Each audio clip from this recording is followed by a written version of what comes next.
Hey, this is Jeff Pilson, and you are listening to Focus on Metal. Enjoy.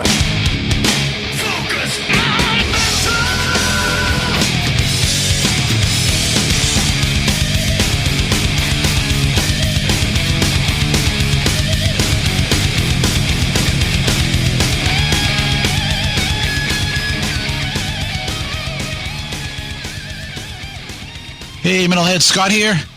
Richie. And we're back. I don't know, call it a summer break, call it being busy, call it the fact that we call it the fucking life getting in the way. Yeah, it's that. It's the, hey, whatever. We put a show out when we put a show out, and otherwise, we're available on social media. I know you've been getting a lot of traffic with what you've been doing. People have been commenting about posts, and then I have to look at them and go, I don't know what you're talking about. And I'm like, you see that on Facebook? Yeah. Oh, yeah. No, that's not me. That's Richie. You're the Twitter guy. I'm the Facebook guy for my sins. Ours is called X now. Yes, it is. Well, it still screws me up. I go to look and I'm like, I'm still looking for the blue, and it's like, oh yeah, it's the black icon. I'll get it eventually. And it doesn't. Now you don't tweet either. You post or you repost. So. Oh my God. Why fuck around with stuff like that? Anyway. Yeah. Well, I guess, SpaceX, he likes X. All right, whatever. He has the money. So that he does. You got to do what he says. That he does. Yeah. So anyways, how you been? I'm all right. Good. Family shit. Yeah. Getting in the way. Haven't done an interview since Kurt Van der Hoof, which is probably 6 weeks ago. Yeah. Great interview, though. It was good. Kurt's always really good to talk to. Yeah, he is good. The new Metal Church album's killer. Really good. It's got a lot of stuff in there that sticks in your skull. Yeah, it's very old school. Yeah. One of the things Kurt said, and I know I'm going back now a few weeks, we don't really have a schedule here of what we're going to talk about, but one of the things Kurt said was Mike Howe, I think, wanted more hard rock material. Mm-hmm. Yeah. And Kurt just, when Mike passed away, Kurt just decided, right, I'm just going to heavy it up and really go old school. Yeah. And he's definitely done it. And the album's great. I think they're still out doing shows. Yes, they are. But great choice of singer, great album. I'm glad they continued. Yeah, me too. And yeah, again, it's one of these ones where you put it on, and at first listen, there was things where I walked away like the rest of the day just kind of repeating choruses in my head and thinking about riffs, and just really, really catchy, and reminded me a lot of some of the older metal church stuff. But yeah, I could see where Mike maybe wanted to have something that was a little more hard rock than kind of a thrash metal, and the new singer, fantastic. Would you consider them? I have to choose my words carefully here. Are they one of the most unluckiest metal bands out there from the 80s? I know some of it was self-inflicted, but they had lineup changes with singers. Yeah. When it wasn't as prevalent as it is today, or even in the 90s when grunge came in. Mm-hmm. Like they had David Wayne leaving in 88. Yeah, that whole thing with David Wayne, they were just heavily identified with that singer. Yeah, exactly. And then they got Mike in. Yep. And Mike did a couple of records with him, and then the label fucked him around, and then of course metal was, passe at that stage. It didn't matter what sort of music you were in, you were involved in. It was what era did you come from? The 80s? Oh, you're done. Right. Unless you were Iron Maiden or Judas Priest, and even they struggled. Yep, they did. But this, and then the odd thing about Metal Church was that Kurt wasn't in the band, but he was in the band. He was still writing material with him, and then of course they came back at Ronnie Monroe, and they've had just a very up and down career, and I think they're very fondly looked at. I think they've always had a very, very loyal fan base, and they've always treaded that area between, are they thrash, are they metal? Yep. People say, oh, the big four, who would you put in the next group of bands. And some people will say Testament, Exodus, and then the odd person will say Metal Church, and they'll go, no, they're not a thrash metal band, but they have elements of that, and then they've got elements of this, and then and they were kind of hard to pigeonhole as well. And you do, on this new one, you do hear a lot more of the thrashier elements. Definitely. You know. And they've got the drummer to do it. Like as I said, Stet really can Stet's a put phenomenal stuff together. drummer. Phenomenal. Now, I'm not saying like Jeff played and these guys, you know, who they had before weren't great drummers, but they played for the material that was given to them, but they've definitely heavied it up on this one, faster songs. I definitely liking it. I was actually surprised when you know, when we did the Kurt one and I'm mixing it, and I always like to check and see, okay, you know, what does Rat Pack have? What do they still have available? And I was actually surprised that they still had a lot of bundles available for Metal Church. Yeah, because I figured, okay, that stuff's just going to blow out of there. So yeah, I was kind of surprised that they still had stuff. Okay, what did you get? I got the vinyl. I got the CD. Okay, signed. Yes. Okay. Yeah. For people out there, I think we get this shit for free. We don't. We actually pay for it. Pay for everything. Yeah. We get the downloads. If we're lucky, and I fucking hate MP3s, but we actually do support the bands and buy the physical product. We always have done. Yep. So and that's, I mean, even that they just announced last week, the new one for George Lynch. Lynch Mob. Yeah. Which one? He's got 6 albums. No, this is just George Lynch. Oh, the solo album. Yeah. So there's that one, which I ponied up for, and then they should be announcing the new Lynch Mob album shortly, which I'm really looking forward to as well, because when I saw them live out in Worcester, a month and a half ago, they played a couple of the new songs. Who's the singer? This week. No, he's a younger guy, good stage presence. I can't think of his name right now. Who's the bass player? I know Jimmy DeAnda is the drummer. Right. Jimmy's still in there. And the guy who's playing bass now, I can't remember his name either, but he came from, I want to say, Heaven's Edge. Okay. And also really good. And so the band together, you know, jamming, song, it really sounded like old school Lynch Mob again. It's with the new stuff. I was really happy with it. Okay. And so I'm looking forward to that. And I said, the singer's really good. Yeah. George again, Sweet Lynch. He's got the solo record coming out, I think, soon. Yeah. Lynch Mob. Yeah. And then I remember a while back, I can't even think of the name of this project he did it was like a techno kind of thing. I just heard one song. I'm like, nah, it's not doing it for me. But I knew he'd have something else coming along next week. Well, I mean, that's where he makes his living too. So, I mean, I could see why he just likes to. Oh, and he's got another Heavy Hitters. You know that Jeff Pilson cover thing? Yep. There's a second one of that cover. I have it. Oh God. But yeah, I have that one. Is it already out? Or you've ordered it? No, I have it. It's over there on that shelf.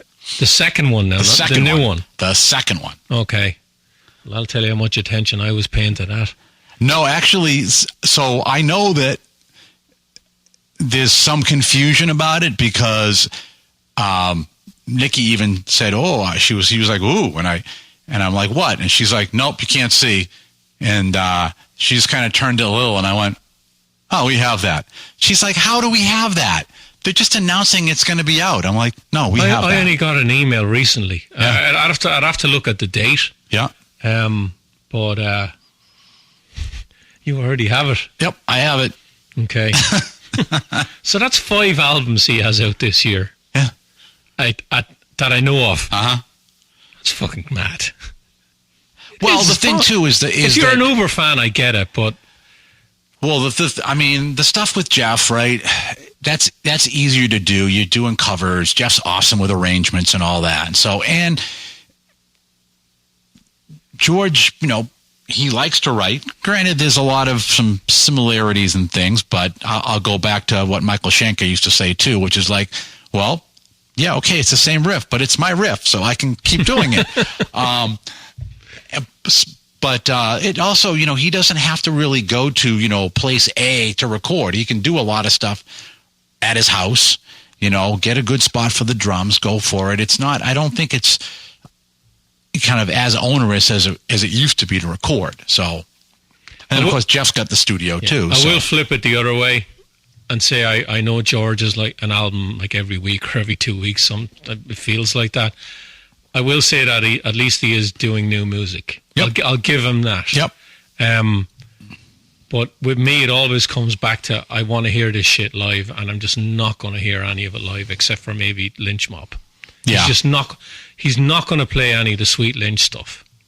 Right? They've done 3 records now, and I've heard Michael do Dying Rose acoustically. Yeah. They haven't done one show. Nope. And to be honest with you, they're probably never going to do a show at this stage. I'm actually surprised they did another album because there had been a gap there between Unified and this one. Yeah. Of like, I'm probably going to say 4 years. It was a while. Yeah. Yeah. But they did a new one, and it's a good record. I know what I'm getting with Michael, and I kind of know what I'm getting with George at this stage. The solo record, will I buy that? You will. I probably won't. Yeah. The Lynch Mob record, I'll definitely be interested in. Yeah, like I said, the couple of numbers that they played, I was like, wow, just it sounded like old school. And definitely this singer was doing, he did some of the Robert Mason stuff too, sounded great on it. What Mason songs did they do? So he did Tangle in the Web. He did Tangled. Yeah, he did a couple off of the second one. Did he tie Your Mother Down? No. I don't remember them doing that. And then they did a couple of The Secret. Did you do that one? That's on the second record. No. Okay. And then they did some Dawkins stuff that he sounded good on. Did he do anything from Lynch Mob that was after the second record? Did he do anything from like Smoke and Mirrors or Brotherhood? Yes, they did. They did like 2 songs off of Smoke and Mirrors. Wow. Yeah, I was surprised. I like when they do that. Because it was even like when he said, yeah, okay, this one's off of Smoke and Mirrors. And you could tell the Lynch Mob fans because they were like, huh? Like a surprise. Yeah. Yeah. And it was heavied up and they sounded really good. The whole gig sounded really, really good. Okay. Nice. And I was basically I was from me to you is where I was from me to George. It's like we were at a gig in Salisbury. We stood right at the front. Yeah, pretty much. And that was Sean McNabb, Jimmy, yep, Oni Logan reading the lyrics off an autocue or something.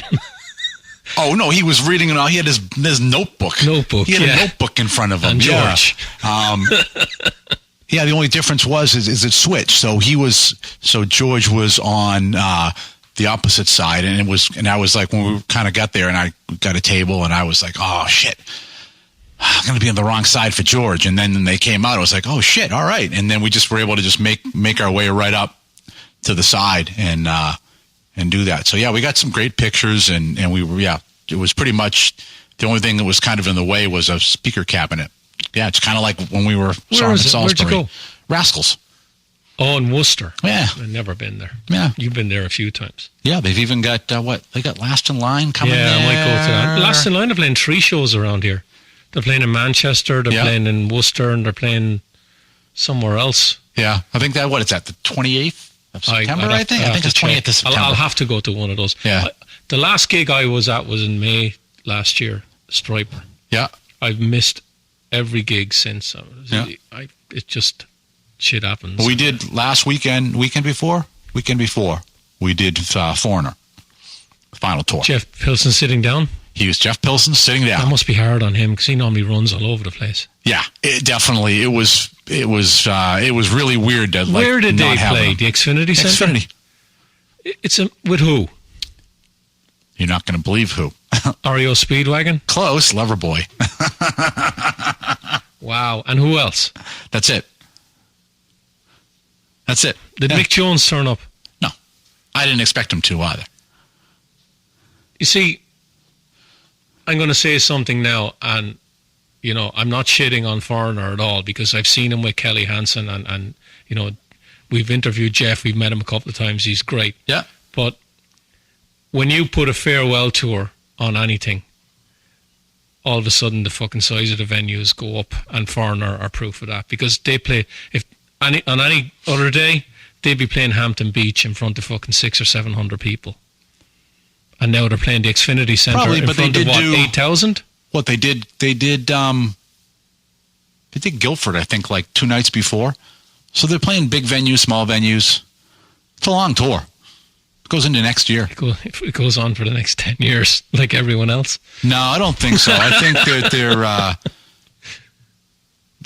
this will be a wrap. And I'm sure the band were great. Oh, they were awesome. And Mick Jones didn't show. No, again, has he shown at all on this tour? I don't know. It's pretty early in the tour, so I doubt you're going to see him. Yeah, I've seen him with Kelly. They're awesome live. They do a great set, but I'm not going to see him anymore. Because even last time that we saw them, Mick didn't show up. No, and that was the Pavilion in Boston. I didn't go to that show. I went to the one in Hampton Beach. Right. That was years ago. Right. And he wasn't when going to Bonham show was at that. still drumming. Who? When Bonham was still their drummer. No. Bonham wasn't the drummer when I saw him. It was Chris Fraser, the guy who's drumming with him now. I went up to, I interviewed Jeff for Strange Highways. That was up there. Yeah. And Chris Fraser was the drummer, not Jason Bonham. Pretty sure it was Bonham. No, it wasn't. No? No, it wasn't. I saw him with Jason Bonham in the Xfinity Centre. Yeah. And Foreigner was second on the bill to, I can't remember that. Def Leppard. I think it was Leppard headlined, and then Foreigner were second. And again, they put on a great show. Kelly's a great singer, but they do put on a great show. But I've seen it. I've seen it. Yeah. So I've no interest in going to the Xfinity Centre and paying, what was it, probably fucking $80, $100. I had pretty close seats. Yeah, to see something like that. And Loverboy, I like Loverboy. Would they make me fork out, a ticket for a ticket? Nah. How many original members do they have? I think they were, except for maybe the drummer, they all were. Okay. And how did they sound? Actually, it sounded pretty good. Yeah. Okay.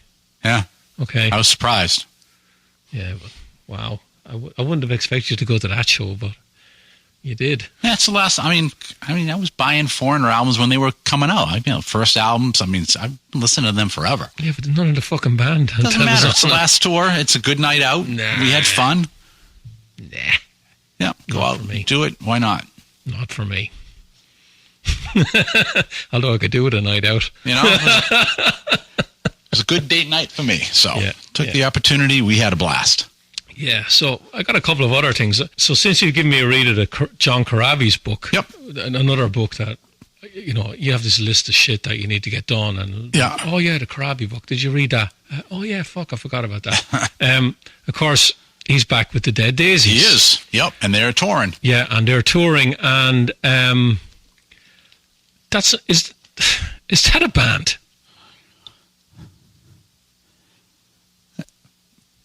Yeah.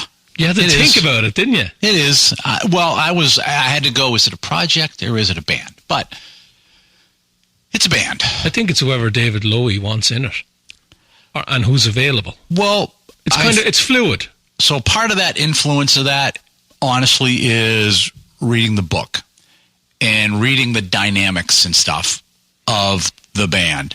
So and you really do get the sense they really would prefer to keep the band as not changing.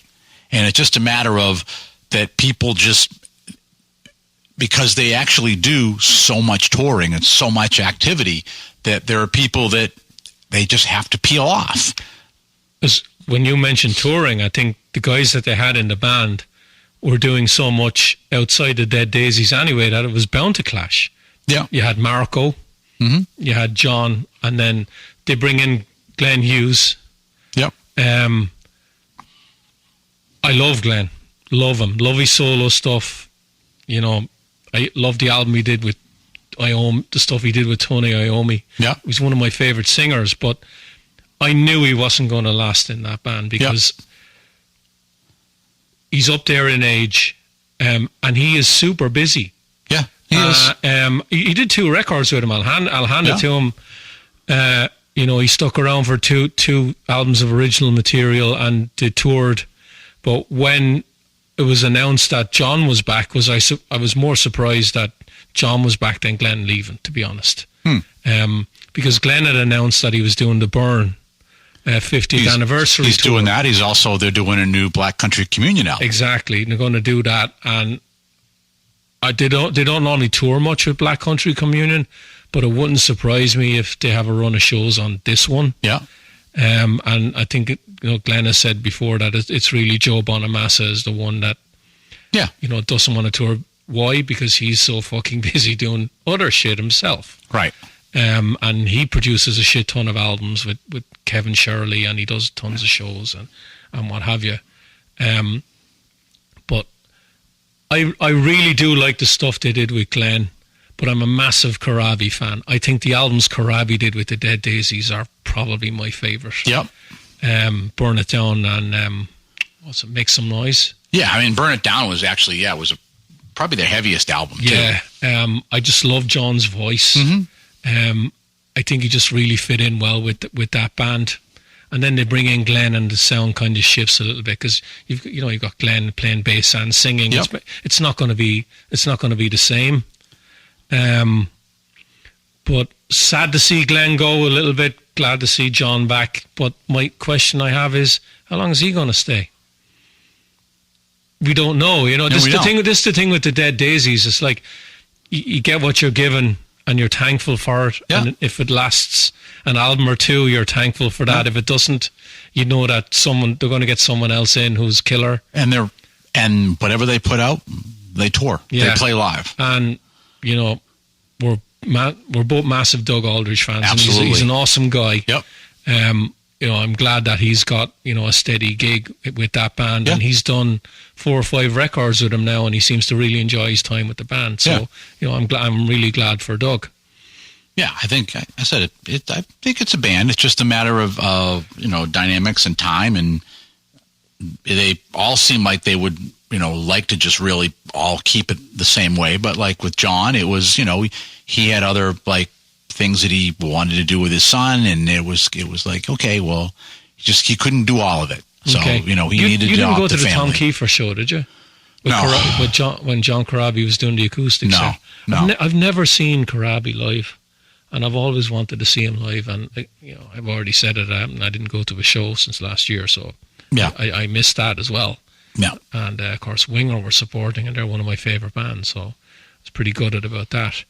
But the other thing about Glenn Hughes, I don't know whether you heard this, that he came out recently in interviews and he said that Eddie Van Halen was considering him to sing in Van Halen before Sammy Hagar.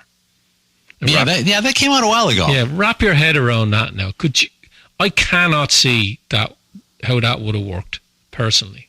No, but you got to figure, too, that at that time frame, they were looking at, all kinds of other things, too. Is there a female singer that considered... Patti Smythe. She came out and said, yeah. Yeah. Right. So, they were looking at all kinds of people. And so, and you got to figure that Glenn, he was one of those people that did haunt Sunset Sound. And, that's where Van Halen was doing all their stuff, at least prior to 5150 being built. So, they, sure they came in contact with him. And, he's not, back then, too, he's not the same person he is now either. So, I totally could see that they would be like grasping it, whatever. Kind of like they did at, the other end of the spectrum, too. After Sammy, they were kind of like, I'll try this guy or this guy or this guy or this guy or this guy. So, but that really is grasping, I think, Glenn Hughes singing Panama. Well, they'd be looking just like they did with Sammy, right? As they wrote change music. The sound. Yeah. But, let 5150 go through your brain for 5 seconds and pick a song on that you can say, oh, fuck, I'd love to hear Glenn Hughes sing that. There's not one that stands out to me. Well, no, but it wouldn't be... I'm not saying he couldn't sing it, but... But that album wouldn't exist as it is. It would be a different sound. No, I know. And of course, Glenn wouldn't be playing bass. Or would he? After what happened in the end they with Michael were Anthony. definitely, at 1984, kind of pushing Mike along, and they, it's been pretty much publicized that they were, unhappy. Why does he get a fourth of everything when he doesn't do anything? And, there was a lot of this kind of infighting and shit like that. Of course, I mean, Alex wasn't writing the songs either. He was just showing up to play. So, shh. can't say that though, right? But yeah, there was. So I could absolutely see they would go, all right, we're gonna get rid of Mike. We'll bring Glenn in, and we'll have it. So now we've got one less person, a 3-piece. Yeah, Van Halen is a 3-piece. Yep. No fucking way would that work. Come on. No way. You're going from one of the best frontmen in rock to a guy having to stand there and play bass and sing. Yeah, not gonna work. I could, because you got to remember. Way. You got to remember too that where does Eddie's influences come from? So he's coming from one of his biggest ones is Cream, 3-piece, singer, playing bass, sticking behind a microphone. Other singer playing guitar, stuck behind a microphone. No. He would be in Happy Cream Place. Absolutely. I can totally see him doing it. Be like a hard rock version of Rush, where Eddie'd have to stand there, play guitar and keyboards, and then Glenn would do bass and sing, and Alex behind. And that's the kind of stuff he loved before. And at that point, you've already done the Flash thing. You've made your name. You can pretty much push things to where you want. That would have been too big a change. In the mid '80s, that would have been no. You got to remember though too that he's just going to do. He's not chasing things, right? I mean, that's why if he was just chasing the trend, he would have gone, oh, well, I can't play key. He would have agreed with I can't do keyboards. I can only do guitar. But he didn't. He went, oh no, fuck it. I want to play keyboards. I'm going to write keyboard songs. And he did. And then when Sammy was in, he became more acceptable about the keyboard thing than David ever did. And Ed was like, woo, great. I can play more keyboards. And because honestly, one of the first things he ever played was piano anyways. And I think his mother wanted him to be a concert pianist. So, he didn't go, yeah, you know what? I got to keep chasing this guitar thing because that's what's going to, he just did what he wanted to do. So I could totally see him going, yeah, we're going to do this. I'm into this. And I could see him then just as easily going, oh, fuck, that didn't work, right? I mean, that's what he did. He was, if you remember all the interviews when they put Gary in the band, it was all about, he's my brother and my soulmate and blah, blah, blah, and I can't believe, and the next thing you know, it's like they make one album and Gary's gone. And then they just talk shit about him. I was like, wait a minute, for months you were saying all this stuff before the album even came out. Did they really talk shit about him? Yeah, they did. Really? Yeah, because the album didn't do good. So it's like, we need to blame somebody. Like, we're going to blame Gary. But everyone knew better. Yeah. Everyone knew it wasn't him. But it's still, that's what, the idea, though, is that he's like, one train of thought is, oh, yeah, this guy's the greatest singer we've ever had now. And then, less than a year later, it's like, oh, I don't know what the hell we were thinking. So, he just does what he wants. Whatever is pants great. And I guess I wouldn't make it any different than what Schenker does, right? I mean, Schenker always is true to whatever he wants to do at the time too, right? I mean, he's in Scorpions and then he's like, nope, not working for me. I can't keep this up. I'm like, nope. And he just fucking disappears, right? Even with, like Love Drive, it's like he's in, but he's out, and yeah, I think the same thing. He doesn't chase anything. He just does what he wants, right? You get all these Guitar Hero things coming out, and what's he do? I'm going to make a series of acoustic albums. Like, which is, it's cool. He doesn't chase a trend. Eddie didn't chase trends either. It's just he did what he wanted to do. Did you hear the Extreme record? Yes, I did. What'd you think of it? It's interesting. Just a lot of ballady stuff in there. What were you expecting? I was, given the amount of hype they put about Nuno coming out to be like the second incarnation or taking Eddie's mantle, and there's like one big spot where he's like soloing his ass off. The single. And there's Rise. and then there's a couple of riffs in there that are good and stuff, but I expected to have much more of a return to like porno graffiti. I didn't expect that at all. And it's not even close to any of that. Now, granted, I have some insight to some of the stuff. So so some of the lyrics and stuff, I was like, oh, I know who this is about, kind of a stuff. But there's some good songs on it, but then there's some others where it's like, God, this is like country. Or I really expected to have more of that meld of hard rock, metal, funk, kind of traditional extreme. And that first single made me think that that's what I was going to get again. Yeah, there's elements of that, but I think if you look at their career, and they don't really have that many records. Nope, they don't. They were going away from that anyway, with 3 sides, and then Waiting for the Punchline was a more stripped down, raw. It was, but I actually liked that one. Yeah. And then the last record was I can't even fucking Sasad the Rock or whatever it's called. It came out of a Sudadas the Rock, whatever the fuck it's called. Yeah. I haven't listened to that in many years. Yeah, but it's still. I mean, they still play really well.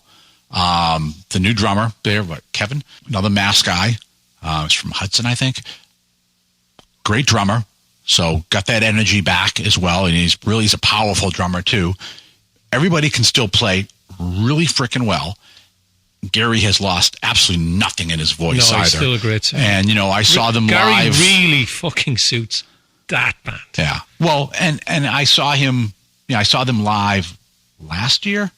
Yeah, last year for a warm-up gig for the Fenway show, and they were nailing everything. Yeah. And it was they lost nothing with that at all. Yeah, and actually, I mean, he can be a chameleon though, because I've seen Gary go out and sing with Sammy Hagar, and I've seen him pop up in a couple of other shows too around the area where all of a sudden do they still live in Mass? All of them. Yeah, I think Pat Badger has a farm somewhere. Pat's just up the road here. Yeah, he's got an alpaca farm. Yeah, I don't know if he's still doing alpacas, but yeah, he's just up the road. And yeah, Gary is out near my girlfriend. Kevin's out there as well, and Nuno's in the area too. Okay. Yeah. Okay. I don't know if he's doing the bi-coastal thing or what, but yeah.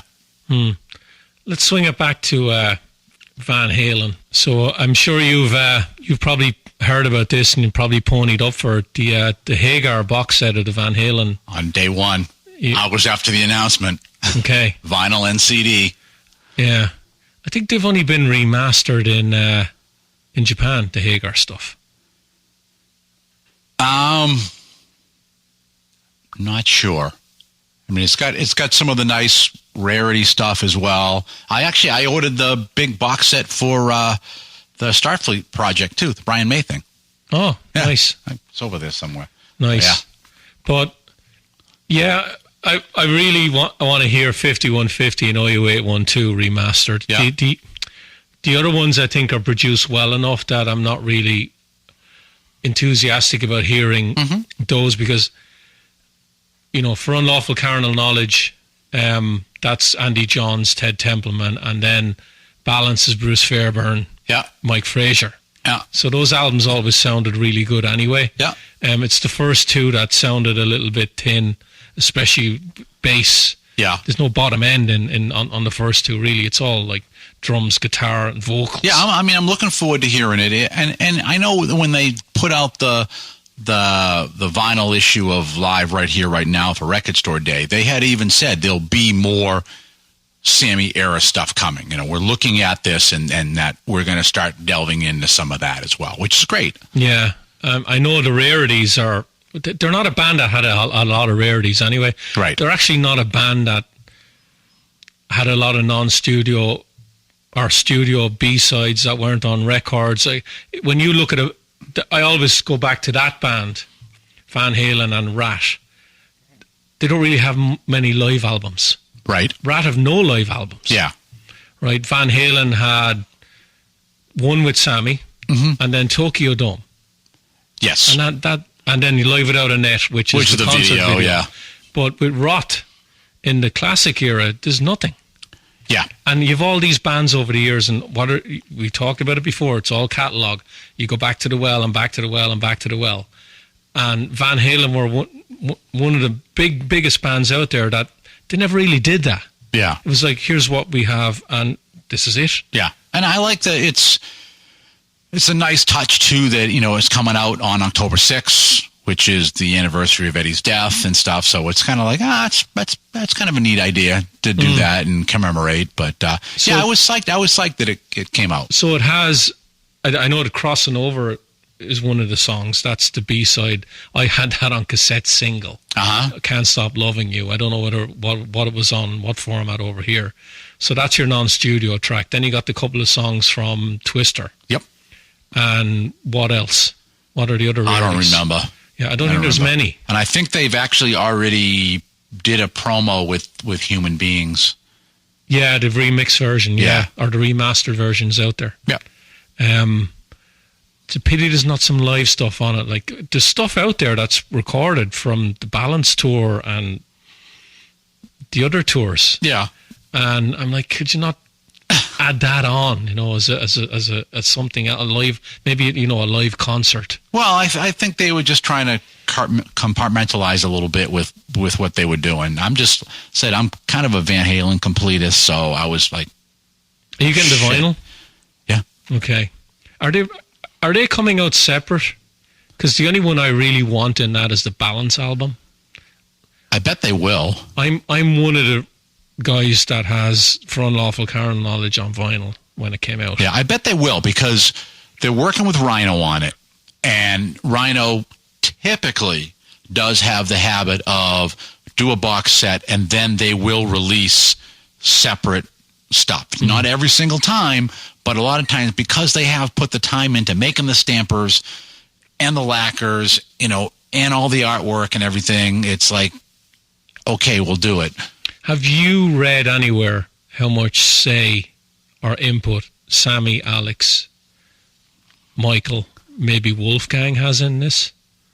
I know there is involvement at least from Sammy, Alex, and Wolfie. I don't know how much there is for Michael, but yeah, they did work with those guys. So okay, because I hope they are involved in it. Yeah, because if you're a Van Halen fan, and look, there's guys out there and girls out there, I fucking know this. Oh, fucking Hagar, shite, rot, has to be rot, Hagar, shite. Okay, well, okay, piss off then. You're not interested in this, and a lot of other people are. But as one of the people that are interested in something like this, this is probably it. Like, this is probably going to get released, and then you're not going to see that again in 5 years, like fucking Motley Crue keep doing. So, God, you know what I mean? Because that stupid shout at the devil. What have I brought up now? Oh my fucking hell! So they're doing that anniversary thing. So first of all, there's a box set thing they were doing. So I looked at it and I went, absolutely not. Now, granted, I'm still got a hair across my ass from how badly they sounded on the stadium tour. And the whole Mick thing and all the other Nikki Sixx bullshit and all that. So I admit I have that. But they come out with this box set and I look at it and I go, that's what's in it. And that's how much they want for it? I was like, you've got to be fucking kidding me. So then last week, I want to say it was last week, I got an email for a new exclusive version of the album that's like a clear vinyl filled with blood. $250. And they don't even say whose blood it is. It just says blood filled. Just for that. Just for that one, not a double, a single vinyl. Like, are you kidding me? Absolutely not. It would be like if it was a normal 33 to 35, it'd be like, okay, this has got enough of a novelty. They're only going to make a few of these. all right, I'll add it to the Motley collection. But I'm like, $250? Absolutely not. So, like, I have passed everything they released that they offered as an anniversary thing for Shout, because it's overpriced, underdelivered. Like, to me, it's a cash grab. So it's like, and granted, I mean, I buy a lot of physical media, but it is like, I try to make sure I'm at least a bit choosy. It's like Nikki Sixx said in an interview recently, and I'm kind of paraphrasing them, they're at the they don't give a fuck stage of their career. Yeah, well, they do give a fuck if the money comes in, but other than that, they don't give a fuck. But the thing with Motley is they own their masters. Yeah. So they can fucking keep re-releasing this shit all the time. They own the fucking masters. Right. It's not a label that owns it. Yeah. So that's why they keep doing it every couple of years, because they get the money. Yeah. They're lucky that way. But it's, if you look at what's in that for that box set, you'd be like, oh yeah, I wouldn't buy it either. Because it's just like a bunch of crap thrown in a box with an album. It's like, no. No, just like, no. What do you want in a box set? What's the minimum it has to have for you to fork out?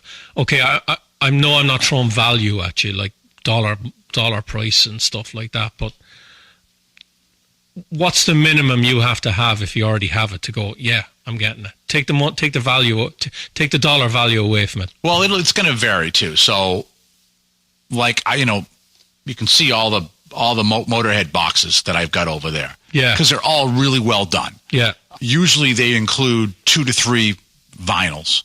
Sometimes they're like some older singles. They got great booklets with them. They've just put a lot of care into that box set. And you can tell that. And obviously the Metallica box sets are phenomenal. Phenomenal. It goes by the band. And so it's well worth it for those. But even, the Kiss Destroyer one is also another great, it's got all kinds of really good stuff in there.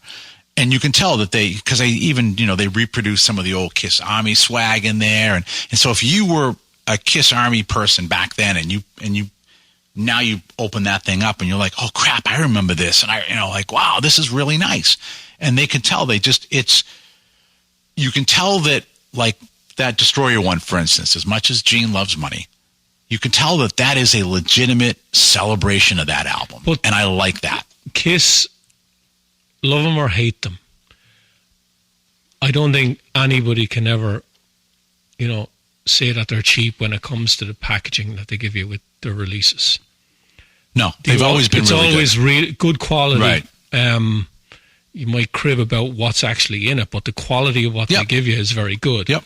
The Creatures of the Night box set, it's really expensive, but when you look at what's on it, it's fucking everything. Yeah. All the demos and it's everything. Right. And that's kind of what I like to see in box. Now, granted, I get some of the ones from Nuclear Blast that have less things in them, but you look at it and it's just a good, fun packaging deal, and it's not costing you, $150 for it either. And it's like, oh yeah, it's cool because there's only going to be X amount of them, and it's just like, yeah, I'm gonna go for it. Like that Sabaton one.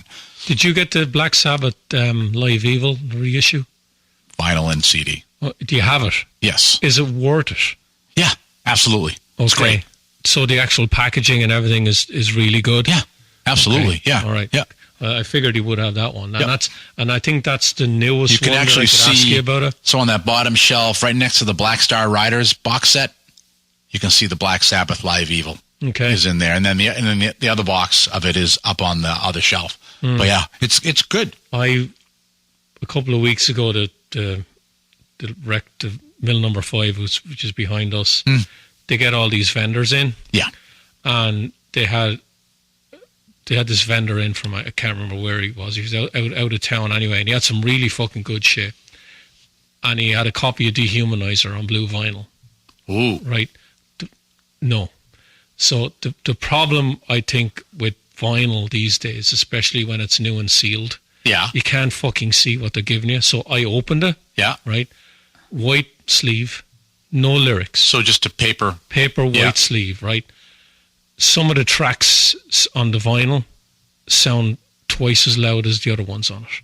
So part of that is it's fucking awful. You do have to like look at which company is actually putting it out too, because you do have other companies that are making pressings, and they can be bad. Or like I know one particular company where I've actually had zero problems with anything I bought from them, and I bought a lot of stuff from them. But there's other people where they've been like, oh, side 3 was also on side 4. I bought the Formation of Damnation, and the fucking first 6 songs on the album are on the first vinyl and the second one. The last 5 songs are missing. Yeah. Fucking 2 records are the same. And of course, when it's sealed and everything, you don't fucking know that. Right. The other thing that fucking annoys me, and I'll give you another example, Winger's Pull, right? So that comes out on vinyl. It's my favorite Winger album. I fucking love it. I have it on CD. And then I've actually found out from a couple of different people that I'm not the anomaly. It's the same with their version. White sleeve, no lyrics, nothing. And you know that album, all it's got is the cover.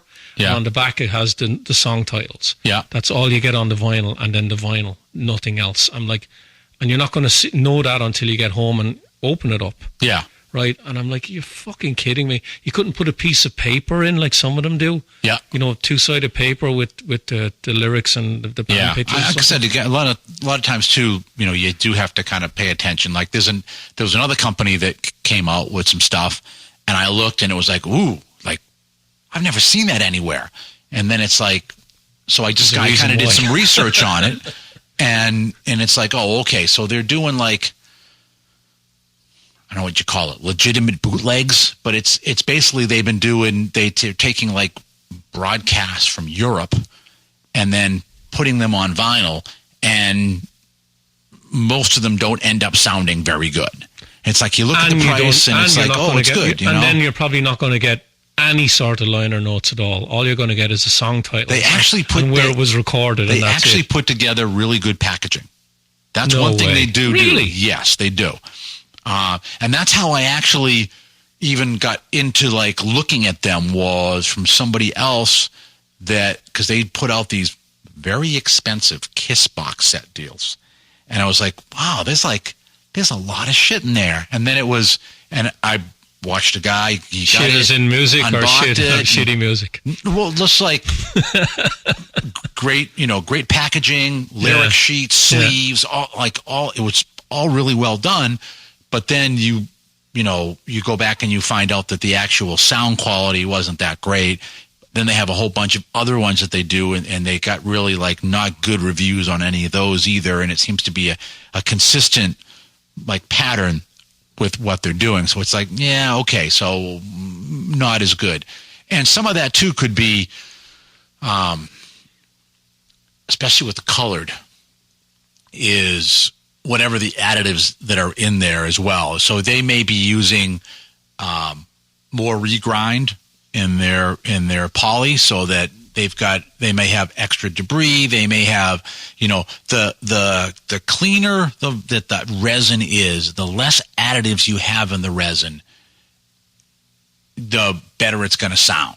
Listen, if I'm going home with Black Sabbath Dehumanizer after spending, I think it was $30. Yeah. Right? And I open it. Yeah. Right? And I've a white sleeve. The fucking album had better fucking sound good. And it sounds like shit. Yeah, well, and a regular white paper sleeve is pretty much like not the sleeve you want either. No.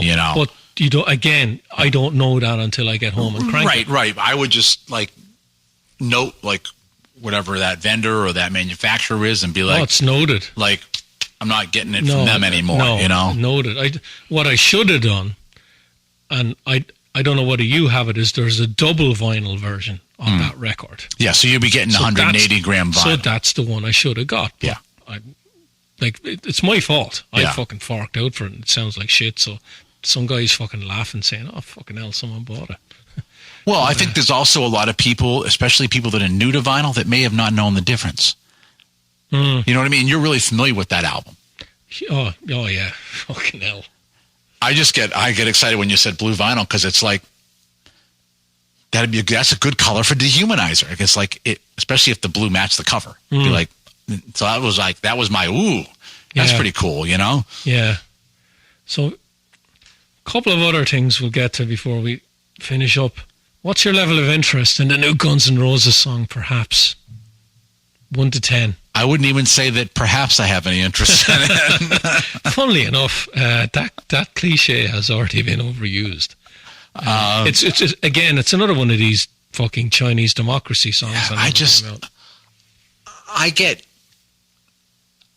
I got so disappointed in Guns N' Roses. I shouldn't say that. I got so disappointed in Axl Rose. Granted, everybody else had their substance problems and stuff like that. But for Axl Rose to tell them that they need to sign a paperwork to sign the band name over to him or he's not fucking going on. And they don't want another riot. So they all fucking sign it. And from then on, Axl does whatever the fuck he wants. And you watch that band become a joke. Becomes the Chinese democracy joke for years, right? 20 years, isn't it? And from being what they were, right, where they were originally very raw and, you know, so you look at, I remember, so I bought my copy of Appetite before it ever hit MTV. Oh, yeah, me too. And I've got the one with the band cover on vinyl. Oh, the robot rape scene? Oh, yeah. I still have it. That's nice. Yeah. And so I didn't get that one, but I had it before, and the girl I was living with, she's like, what is this shit? Like, I hate this band. And then, of course, they hit big, and then she was like, oh, that's really cool. Like, this band. I'm like, the band you hated, but, you know, they had that raw element and, you know, bringing back the crunchy Les Paul sound and all. It was like, wow, that they were like a vanguard band, and they meant a lot to a lot of us. And then, granted, they had some shit where the record company was just pushing them to do stuff, and so they were pulling from like early, you know, indie release stuff and chucking that on, and so you know, the GNR Lies is kind of like pulled from old shit and kind of cobble shit together, but then to go ahead and do this massive, oh, we're going to make 2 double albums and release them on the same day. It's like, why? What are you fucking thinking, right? Go on a massive tour for a lot of the dates, under-deliver, and just not... Did you see that tour at Metallica? Did you go? Yeah, I've actually got a crew pass up there. Okay, so was Fate No More opening? I don't even remember who was opening. Okay. But it was... Where did they play? Foxborough? Yeah. The old Foxborough. Yeah. Yeah, shithole. So it's. I just feel like Axl just took that band wherever the fuck he wanted, and you can see it even with Izzy being like, "All right, see ya," and you know, and he was Axl's friend. He was Axl's friend from back home. I think for some people, he was the secret weapon in the band. He was. He absolutely was. You can definitely see that. Not to say that Slash doesn't write great shit, because you see what he does with everything he does with, you know, Miles Kennedy. With I mean, it's awesome shit. In fact, I was watching a documentary about them a couple weeks ago, and all the live stuff was shot at the Hampton Beach Casino. Nice. I was like, I'm looking, and I was like, wait a minute. I know that venue. And it was like just the shot. They were looking in the room, and you know where usually like the merch kind of shit is, and it's at that like little cafe area. And I was like, that's the fucking casino. and yeah, they were, all the live stuff was done there, and I was like, wow, that's pretty cool. But I mean, he writes great stuff. But yeah, I agree with you. I think Izzy was the kind of the glue and the secret sauce to what they were doing. And you know, I think now they get a lot more publicity again. One, because they play them at least once an hour on Sirius. The same 2 songs, 3 songs. Sometimes you November fucking turn... Rain, Sweet Child of Mine, and Live and Let Die, maybe. Yeah, they also do. They play some other ones too. But I mean, there's been times when it's come on and I've switched the channel and it's on the next one too. And I switch it, it's on the next one too. And it's like, you've got to be kidding me. But they've got big, hits from that. But then the fact that Slash is involved again and Duff is involved again is kind of like lend another whole level of credence to all of this. I mean, it's great they're back together, but it's like, how much of that band operates the way it used to operate? None of it. Yeah, exactly. None of it. The guys just show up and play. Right. They're salaried. And I'm sure that, Duff, being the extremely intelligent guy that he is, was like, I like playing with Slash. I can make some really good money with this. I can invest this wisely, and I can make this worth my while. Okay, I'll do it. Because they've been doing it, 3-4 years now? Yeah. And I don't think there's any sign of them stopping. Yeah. Unless Axl wants to stop, and then it's done. Yeah. Like, it's all on him. Yeah. But they're just not the same band. And again, a lot of it comes down to my whole, like, being excited about what they were bringing to the table. And it was raw and it was scrappy, and it was legitimate stuff. And the stuff they were singing was back from their experiences and all. And it just was like, wow, this is really good. And then you just kind of watch it within a very short time frame, just disintegrate. This song, perhaps, not interested. They brought out a couple of songs in the last couple of years that were from Chinese Democracy as well. Yeah. Who's talking about them now? Nobody. Yeah. Nobody wants to fucking hear any of that. Well, I'm not going to say nobody. 99% of the people that go to a Guns N' Roses show don't give a fuck about any. No, they want to hear everything off the Appetite, shit. and they want to hear the hits. And bear in mind as well, this is a band that they don't skivvy on a set list. They're playing 25 plus songs a night, and they still don't fucking want to hear any of this stuff. Yeah, all they want to hear is stuff from the first 3 records, and that's it. Yeah. So bring it out, fine. Hype it up, fine. Nobody cares. Yeah. Last thing we'll talk about before we go. I haven't been here for a while, so I have stuff we haven't even gotten to yet. But what's your level of interest in the new Dokken record? I think, what's it called? When Heaven Comes Down? When Heaven Comes Down, and I'm considering whether I'm going to buy the Blue Lilac version of it. You heard the single? I have not heard the single yet. The single's good. But the last one that they put out, I was pretty happy with. Broken Bones. Yeah. That's 11 years old. And the one before that, Lightning Strikes Again. which is really good. I like that as well. Granted, I'll have to see how Don's voice is. But well, that's the elephant in the room here. I was going to bring that up. He's shocking live now, from what I've seen and heard. He's 70, and I get it. Yeah, but I guess the thing too is that, I mean, he is smart enough to know, okay, I'm going to record a new album, and although it's kind of funny because When Heaven Comes Down has got one of his like really high, piercing, lilting screams that he does. And it's like, hope you're not going to try to do anything like that, Don. No, he won't. But I think he's smart enough to know, okay, this is where my voice sits now. So we're going to do stuff that fits my key. And yeah, he is older, but you could do, small takes, comp things together, get a good vocal. Don could always write a song. Yes. He's a really good songwriter. Yep. Don has been talking in interviews for years. I think I spoke to him 3 years ago. Something like that. Yeah, it's been a while. He even brought it up in the interview that they were going to do a new record.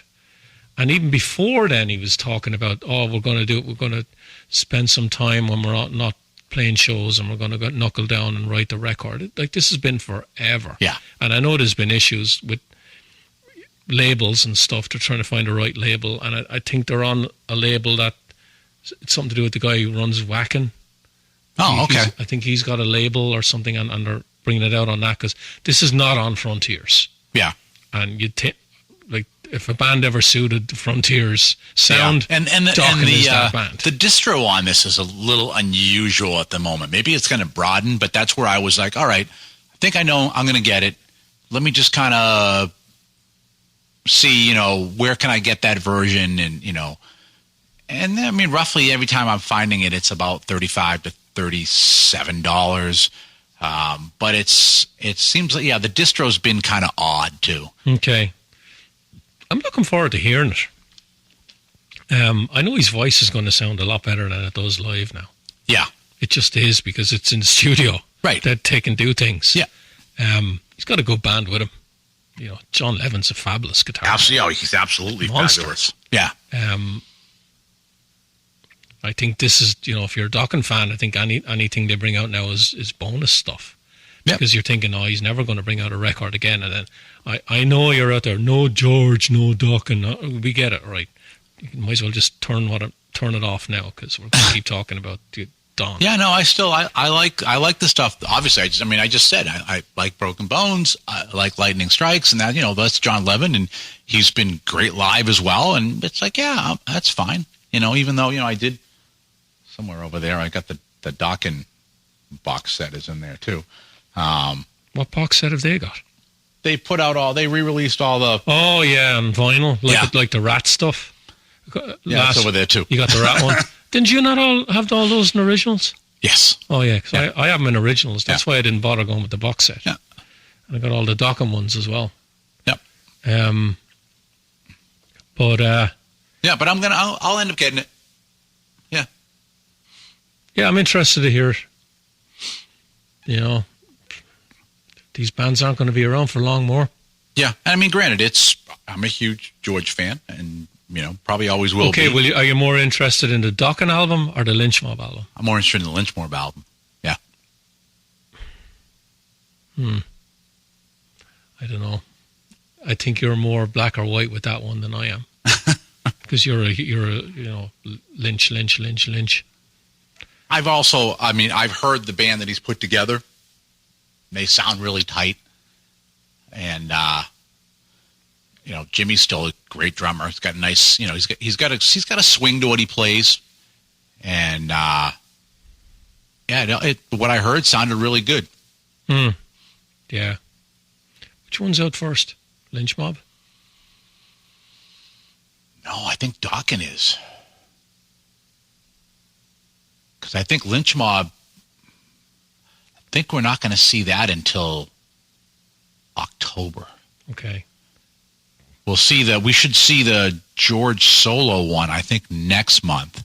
But I think Dokken is next month, too. One album a month from George. Yeah. So one in September, one in October. He's old school. He'll probably announce a new one in November or next week. And then a Christmas album for December. Here we go. Jeez, how long have we been fucking nattering on here? Well over an hour. Over an hour. A little bit over an hour. Good. Yeah. Good. I got one more thing if you're up for it. I'm up for it. Right. This was actually the thing I was going to lead with. Okay. Right, because we fucking never talk about this guy. Okay. Right. Jeff Young. Guitarist. Yes. Right. Did we have him on the show once? We were supposed to have him on the show once? I never interviewed him. Why do I think we had him on the show? Maybe it was we were supposed to, and it just never happened. All right. Anyways. So he has this band, with David Ellison called Kings of Trash. Uh-huh. So, of course, one of the things he said in a recent interview about Kings of Trash was he's always asked about Mustaine. Yeah. Right. It's something that of course, it keeps coming up. Well, it's going to, yeah. It's going to, because he was on the So Far So Good So What album, and 99% of people know him from Megadeth. Yeah. Right. So he said in an interview, he hates what Kings of Trash is doing, but it doesn't matter, because eventually we will delete a lot of Megadeth from our set and we will keep writing new stuff. But Dave is feeling the heat because we are getting attention, and the Kings of Trash album will be better than anything Megadeth has done recently. And we are playing all of the Megadeth songs better than he has in years. It is not just me saying that. Read the reviews. What do you make of him saying something like that? That sounds like clickbait more than anything. It to does, me. doesn't it? Yeah, That's calculated. Yeah, I mean, granted, the Ellison Soto album was great. I've got some Kings of Thrash over there as well. Have you heard that Diet album Ellison did? I haven't really heard anything on it. No. And I don't put Kings of Thrash on and go, oh yeah, this is a Mustaine beater. It's good, but it doesn't make me go, it's kind of blow him off the map kind of thing. No, it does. It never struck me as that. It never struck me as being a competition either. I looked more at Kings of Thrash as this is a thrashier version of Metal Allegiance. That's how I approached it. Yeah, I just thing that stood out to me was, that's calculated. That's clickbait to get attention for the band that he's in. And that, does he genuinely believe all of that stuff? If he does, then good for him. But a lot of people are going to look at that and say, you're off your fucking rocker. Well, he also might be trying to provoke Dave. And because that is something that Dave would do, right? Dave would be like, yeah, we blow Metallica away. And, he's always had this that same kind of very kind of acerbic thing where we like to throw it out. So maybe he's just trying to get a rise out of Dave. Yeah, and then they can get more. Where's the level playing field here? Megadeth are way up here. Oh, I know. And the band, even though they've got Ellison in the band, Kings of Thrash are a club act. Yeah, but I will say that there's been a couple of reviews of the latest Megadeth dates where they weren't real positive on Dave. Which I was surprised, because usually they play and they're really tight. And now granted, they were overseas dates too, so you always have that kind of travel and all that stuff that might play into it as well. But I still don't think that even with that, it deems what Jeff is saying. Well, let's go with this next one quote then from another interview that he did. Okay. And it's along those lines. So this is Jeff Young again. Yeah. They don't play those songs because they can't play those songs. He can't play or sing them. I'm not being a dick. It's just a fact. He can barely play and sing the stuff that they are doing, the same 10 songs every night. What's your comment on that one? Well, I haven't seen Megadeth in a couple of years, but when I did, they were playing everything just fine, including new material, because they always play new stuff off of their latest albums. So why would they not be doing that same thing now? Well, here's the thing that I'll pick. There's a couple of things I'll pick up on this. So I'll start with this one. When he says they, he has James Lomenzo and Kiko and Dirk. Yeah. And they can't play. Get away from here. There's almost nothing Kiko can't play. Yeah, these guys can fucking... If you want to say that Dave can't do it, say Dave can't do it. Yeah. The other guys are fucking shit-hot musicians. The one thing you can never fault Mustaine with, I don't care who he has in the band, every fucking guy that he brings in is a shit-hot player. Yeah, and the other part of it is Kiko, just like Chris Broderick, those guys live and breathe playing and being a guitar player. Yeah. And they did it. They did it before they were in Megadeth, and and they did it afterwards. And yeah, and if they couldn't do it, and they couldn't do it up to par, they wouldn't be doing it. Those guys live and breathe to be incredible players. They're the same thing with somebody like Gus G. Same thing. It's that same dedication, pride, and laser focus of the craft. Yeah, and the other thing I'm going to pick up on that is the same 10 songs. A lot of that is he plays the songs that the audience want to hear. Yep. Right? If you're going to a Megadeth show and they're on a package, I'm the 5% or the 2% guy. If he starts playing The Skull Beneath My Skin or Rattlehead going, yay! Yep. And the other 95% are going, what fucking song is this? So he has to play Holy Wars. He has to do Hangar 18. He has to do Peace Cells. He has to fucking do Symphony of Destruction or Foreclosure of a Dream or Trust. He has to do those. Absolutely. So there's your fucking 10 songs right there. Yeah. Right? It's not that he can play the other stuff. It's just that he won't play it because the fucking audience want to hear this set. Yeah. You know, if Jeff Young and David Ellison wants to go out and play the early Megadeth stuff, that's great for them because they can do it. Right. Mustaine can't do that at the arena level. Yeah, I just, like I said, the last time he was playing like Tornado of Souls, and that's not an easy song to play, and they were nailing it. You know, granted, it's been a couple years, but didn't he bring The Conjuring back recently as well? Didn't he? Megadeth. I'm not sure. Yeah, and they're still doing a couple from Dystopia. Yeah, Conquer or Die. Like none of those songs are easy to fucking play. Yeah. You know? And like I said, they've usually never been shy about going out and playing, newer stuff. Go out playing Kingmaker and stuff. He's playing Dread and the Fugitive Mind from The World Needs a Hero. Like, that's a fucking deep cut. Or She-Wolf. He plays She-Wolf off Cryptic Writings. Yeah. They'll bring that out.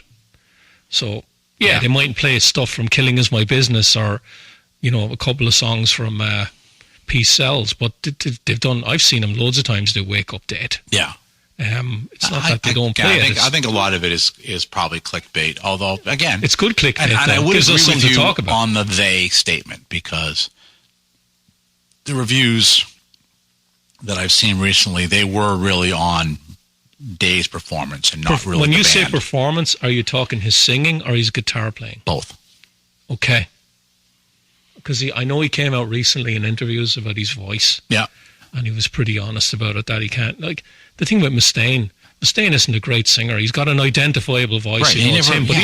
He's not a singer. He's not like a fucking Glenn Hughes. He's not. It's a rough, or a Joey Belladonna. Yeah.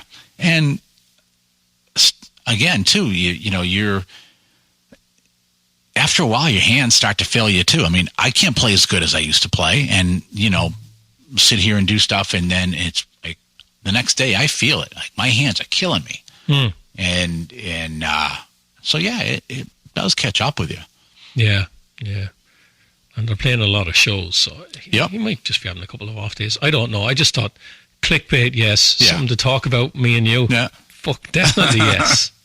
Yeah, like I said, I look at that and Kings of Thrash, okay, and I put it into the whole Metal Allegiance, Kings of Thrash. It's kind of like that same kind of a thing of like, we're gonna get some nice players together. We'll get together and we'll do some shows, and people will be like, we're gonna go see him because I know that guy, and I guess I'll learn about that guy.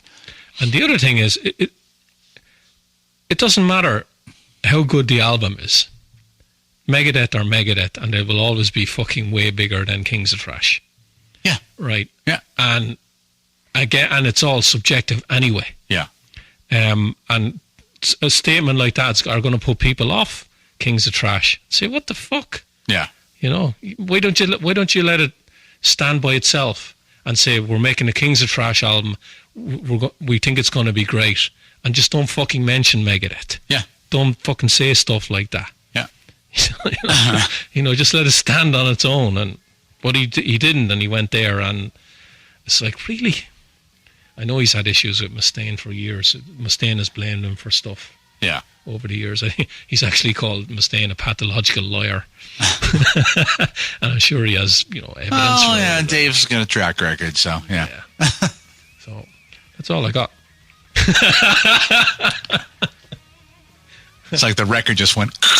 We I don't have to come down now for a month. We got a month's worth of shows there. Now we'll do the next show we'll do the Maiden discussion. All right, I can do that. I think we'll try and finish it because we've got 4. Do 5? No, we've only got 4 left. We've got Dance of Death, Matter of Life and Matter of Life and Death, Final Frontier, Book of Souls, Senjutsu. 5. Do you want to do 3 and 2? Sure. Okay. Hey, by the time we get to the last one, they could put a new one out. Yeah, but a lot of a lot of people would say, well, just do the 5 of them. They all sound the same. To a degree, yes. Yeah. To a degree, yes. I mean, you could only talk about the good songs on all 5 of them, and then that would be 2 albums. Eliminate the intros and you have 1. Yeah. Yeah, we'll do 3 and 2. There's some interesting albums there. Yeah, there is. Yeah. Very interesting. Yeah. All right. We're good. Well, that's it for this week. So, from myself and Richie, have yourselves a great minute week. And until we talk to you again, as always, remember, focus on metal. Everything else is insignificant.